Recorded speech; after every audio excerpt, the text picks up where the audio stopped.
রামনবমীর পুণ্যলগ্নে রাজ্যের বিভিন্ন প্রান্তে ভক্তি স্রোতে ভাসছেন ভক্তরা। পিছিয়ে নেই রাজনীতিবিদরাও।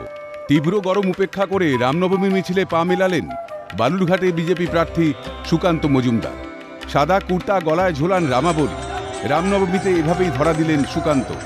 এদিন বালুরঘাটের ৩.৫ নম্বর মোড়ে শোভাযাত্রায় উপস্থিত ভক্তদের ফুল ছিটিয়ে অভিবাদন জানান তিনি। বুনিয়াদপুরের সভা থেকে তৃণমূলের রামনবমী পালনকে কটাক্ষ করেছে বিজেপি প্রার্থী সুকান্ত মজুমদার। পাপের প্রায়শ্চিত্ত করছেন, আজকে ছুটি ঘোষণা করেছে।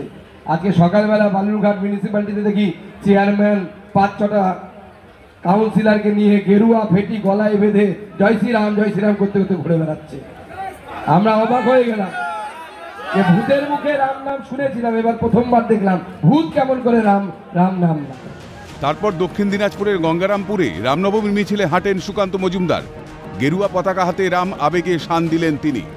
বাঙালি আবার স্বর্ণযুগে ফিরছে, মন্তব্য সুকান্তর। সময়ের সাথে সাথে মানুষের পরিবর্তন ঘটে, বাঙালি আবার তার স্বর্ণযুগে ফিরে যাচ্ছে। বাঙালি যতদিন জাতীয়তাবাদী ছিল ততদিন বাঙালির স্বর্ণযুগ ছিল। তারপরে আমরা বামপন্থায় দীক্ষিত হয় বাঙালির অধঃপতন শুরু হয় ধীরে ধীরে, এবং তারপরে আস্তে আস্তে মানুষ আবার তার নিজের রুটের কাছে, নিজের যে মূল, সেই মূলের কাছে ফিরে যায়। দক্ষিণ দিনাজপুরের পাশাপাশি উত্তর দিনাজপুরের ইটাহারেও রামনবমী মিছিলে পা মেলালেন সুকান্ত। মাথায় পাগড়ি, কাঁধে ধ্বজা নিয়ে অজস্র ভক্তদের সঙ্গে পথ পরিক্রমা করেন সুকান্ত। বাংলায় রামরাজ্য প্রতিষ্ঠা সময়ের অপেক্ষা, এমনই হুঙ্কার দিলেন বালুরঘাটের বিজেপি প্রার্থী।